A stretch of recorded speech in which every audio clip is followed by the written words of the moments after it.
जगन्नाथ दर्शन पाई प्रति जिलू मागणा बस चलाइबे सरकार। वरिष्ठ नागरिक माने पुरी जाई महाप्रभु जगन्नाथ बलभद्र और मां सुभद्रा को दर्शन करने सह अबड़ा सेवन करें।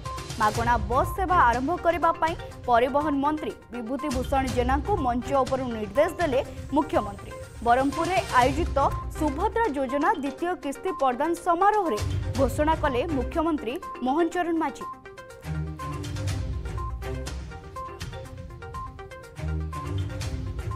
श्री जगन्नाथ दर्शन योजना आज आरंभ कर सरकार समस्त जिलार सरकारी बस माध्यम आमर ये जिलार वरिष्ठ मंत्री विभूति जेना बस मालिक सरकारी बस छिड़ा हो मु अनुरोध करी जिते बस अच्छी से बस रे समस्त जो गरीब लोक मैंने अच्छा जो मैंने पूरी श्रीक्षेत्र को जापारू ना महाप्रभु जगन्नाथ को दर्शन करने से माने सरकारी खर्चरे मागणार निःशुल्क प्रति जिला को बस जीव से चिन्हट करी पुरी को नियाजिव दर्शन करेंगे महाप्रभु जगन्नाथ को महाप्रभु बलभद्र को मां सुभद्रा को एवं दर्शन कर सारा पर अबड़ा सेवन करेंगे।